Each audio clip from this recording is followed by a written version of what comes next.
Hi, guys.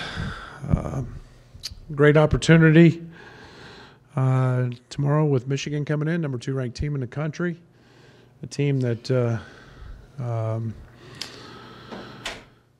is obviously one of 3 undefeated teams in the country right now, and deservedly so.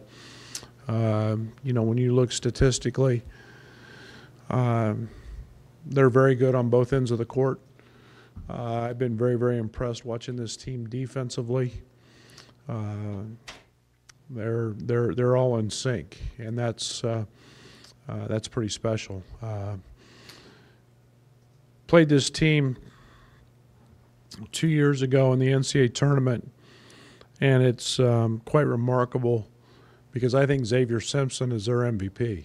And in the NCAA tournament 2 years ago, he couldn't get on the court, and I think that speaks volumes to John's assistants and their staff and their program and their system about their improvement and of players. And he's having a tremendous year, 6.5 assists, and obviously the surrounding pieces get a lot of attention. But I've been very, very impressed with him on both ends. So we've got to play well, and coming off a very, very difficult pill to swallow at Northwestern.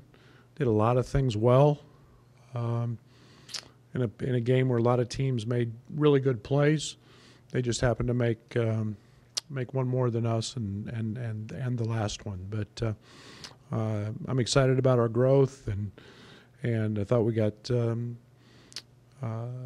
really, really good play from Adonis, and we need to see that continued growth. And then I thought DeMonte was by far and away his best game of the year, so we need to continue to see that. Brad, Trent talked about, he feels like he's lacking confidence in himself right now, and says you guys have tried to help him through that. What's that process been like, and what are you seeing out of him? Yeah, I mean, it's a lot of mental massaging, and I think it's a challenge from this standpoint because I don't look at it like he's struggling. I look at it completely different, and his floor game's been great.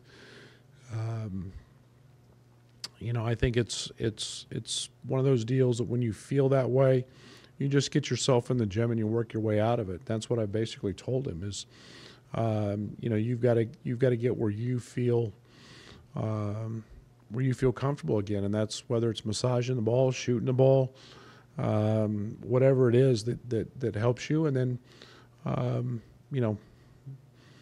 my belief and my feeling for Trent hasn't wavered a bit. So, I look at it a little bit different. But yeah, we've had conversations, and he's been in the gym, getting a lot of shots up.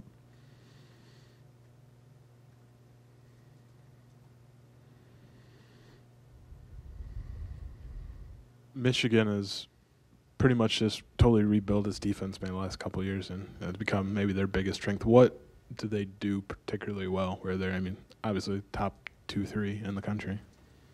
Well, I think the one thing that and again, I always look at this, every time the ball moves, I look for 5 guys moving at the same time, and they have that. And that means you are in sync. We talk about chemistry a lot. Chemistry on offense is fairly easy. Having great chemistry on defense is very, very challenging. Then you throw in the fact that, okay, now you got the leader of your team in Simpson, a third-year junior who's been through it and won, and you got a guy, Charles Matthews, a fifth-year senior. Teskey's been through all of the growth, and these guys execute. And then you throw in a very, very cerebral freshman. Brezdikas is high IQ, and they don't miss a beat. And now you've got Poole coming in, and they have great size, they have great length, and then they make very, very few mistakes. You always see them pointing, you always see them talking. We have a saying, quiet teams lose. They're not quiet, and they're very vocal and very dialed in, and have great chemistry together.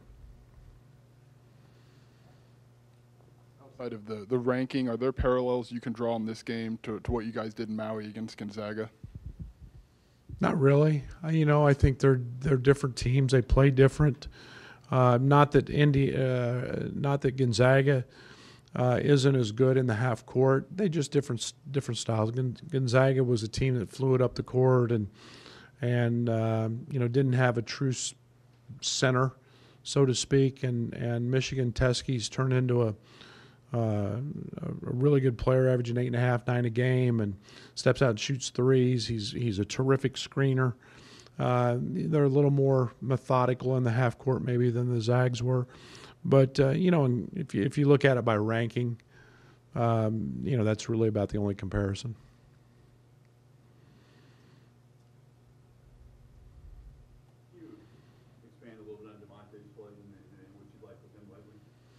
Yeah, it's an aggressiveness. It's an attitude with him, and DeMonte's got great strength. He's a very, very strong young man, and finding ways to utilize that strength along with his ability to drive the basketball has been something we're looking for. We want him driving it. Not that we don't want him shooting it. I mean, it's 2 for 2 at Indiana from the three. But we want him being able to exploit that and getting to the foul line 10 times, and then getting offensive rebounds. Those were things that he's very, very good at. And then defensively, his activity. We've got him talking a lot more defensively. That's helped us and helped him. And when we see that, I don't know, cliche, the eye of the tiger, so to speak, and he gets that look. He's a really, really good asset to have and a good basketball player.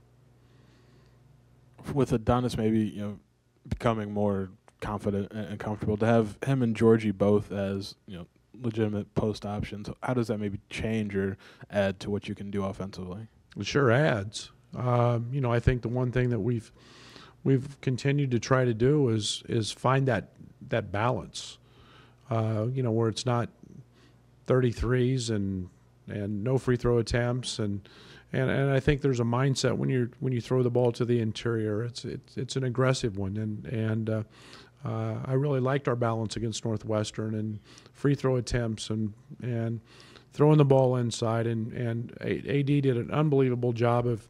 Georgie got a couple quick ones, and we didn't miss a beat, and. I still like the idea of being able to play them together some, and we're growing into that as well. But again, it's the closer you are to the basket, the better chance that thing has to go in, and we like our chances with both those guys.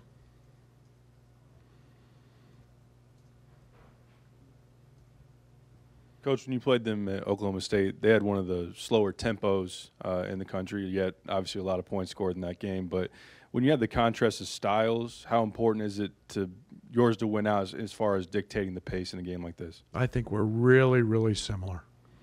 I don't think we're that different. I think that you look at the actions they run, you look at the actions we run, and they're really similar. There's a lot of the same schematic things. We both set in 2-3 sets. We both are in 2-guard fronts. They're very, very opportunistic in transition. That's where they hurt us last year. We got a lead, and then we took a couple quick shots and a couple long rebounds, and this team can really run. And this group is probably better at it than any team they've had, simply because they have multiple ball handlers. Charles will handle it. Iggy will handle it. Livers comes off the bench. We've seen him handling the ball.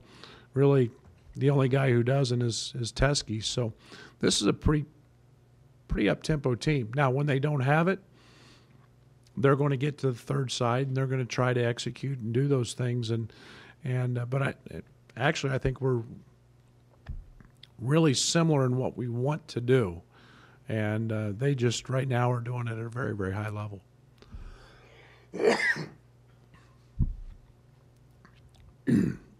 It seemed like Sunday, Io just had a little more intensity to his game and maybe just the way he was approaching it as well. I mean, have you seen more of that from him maybe in the last couple of weeks? Well, I think we've got to see that from Io on the defensive side, and I thought that was his best game defensively in an Illinois uniform. I thought he was active as heck on the ball. He was. It's amazing how that works when you set out to just play hard and guard, how things develop for you on the offensive end. I think he's really confident on the offensive side right now. I think he's playing with a great deal of confidence, not only just shooting it, but he went through the stretch where he didn't make layups, and now he's had unbelievably hard finishes in the Northwestern game. So he's very confident there, but it fell into place because of what he did on the defensive end, and I thought it was his best game defensively in a Illini jersey. Those guys were pretty beat up on Sunday. What's been the response in these days since coming into Michigan from them? They know we're getting close, and I mean we've talked about that, and it's one or two possessions, and that's the thing we've been continually challenging this group with is, it's not the last play. It's the charge we didn't take, or the rotation that we broke down on, or the three we gave Taylor in a corner, which was a blown coverage. It's those things that happen maybe in the first half that are just as important, and it's the pride of understanding. Hey, it's little battles along the way, and you have to win every possession and go stop them from doing what they want to do. And over the course of time, if you have win more battles, you may win the war. And but no one is bigger than the other.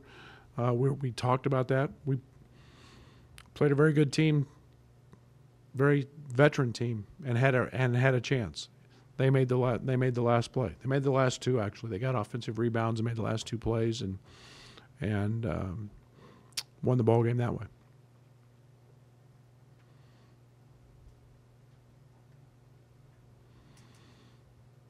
Brad, with still no one signed for 2019, where do you feel like you're at recruiting-wise and momentum you're gaining there on the trail?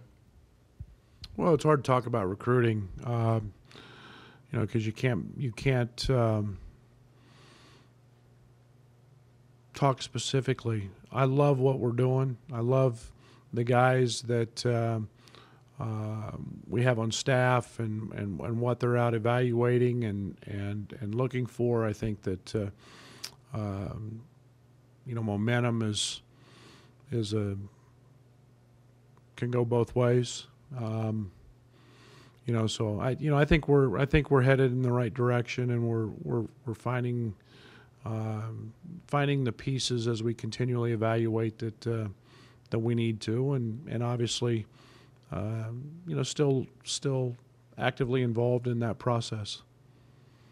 Trent is, been looked at as the leader of this team, and maybe with some teams and their leaders in a self-described funk, they maybe follow suit, but it doesn't appear that you guys have done that. And you've mentioned the fight. Is that what it comes back to with these guys, to not kind of get in a whole team funk? I hope so. I think that's we've got AJ, we've got Kipper, we've got Io stepping into that role, DeMonte stepping into that role as well.